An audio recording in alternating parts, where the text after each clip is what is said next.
సిద్దిపేట జిల్లా దుబ్బాక మున్సిపాలిటీలో పారిశుద్ధ్యం పడకెక్కిసిందని అన్నారు కాంగ్రెస్ నాయకులు మచ్చ శ్రీనివాస్. ఇక డ్రైనేజీ వ్యవస్థ సరిగ్గా లేక ఈగలు దోమలతో డెంగ్యూ అలాగే మలేరియా వ్యాధులు వచ్చి ప్రజలు ఆసుపత్రిలో చేరుతున్నారని అన్నారు. మున్సిపల్ అధికారులు ప్రతి వార్డులో శానిటరీ చేయకపోవడం వల్ల ఈగలు దోమలతో ప్రజలు ఆసుపత్రుల్లో చేరాల్సి వస్తోందని అన్నారు.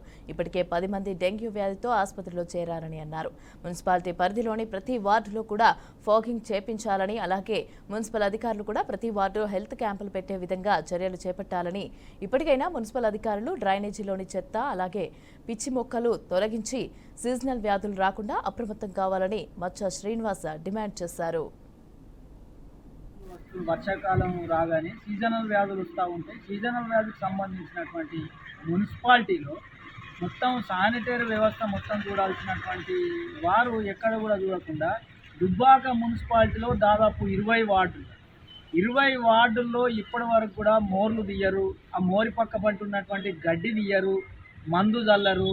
ఏదైనా బ్లడ్ టెస్ట్ కానీ ఇంకా ఇతర సీజనల్ వ్యాధులు వస్తూ ఉంటే మున్సిపల్ సిబ్బంది, మున్సిపాలిటీ కౌన్సిలర్లు, చైర్మన్ అప్రమత్తం చేయకుండా ఈరోజు కేవలం మున్సిపాలిటీలో పన్నులు వసూలు, దాంతోపాటు ఎవరు కొత్తగా ముగ్గు వస్తున్నారు, ఎవరి దగ్గర ఎన్ని వసూలు చేయాలనే ఆలోచన తప్ప దుబ్బాక మున్సిపాలిటీలో ఉన్నటువంటి ప్రజల ఆరోగ్యాల మీద మున్సిపల్ కౌన్సిల్ ఇప్పుడే రాష్ట్ర వ్యాప్తంగా డెంగ్యూ కేసులు చాలా ప్రబలుతున్నటువంటి సందర్భంలో దుబ్బాక మున్సిపాలిటీలో ఇప్పటికే దాదాపు 20 వార్డులో 10 మంది పిల్లలతో పాటు పెద్దలకు కూడా డెంగ్యూ వ్యాధి సోకినట్టు ఈరోజు వార్తలు వస్తాయి.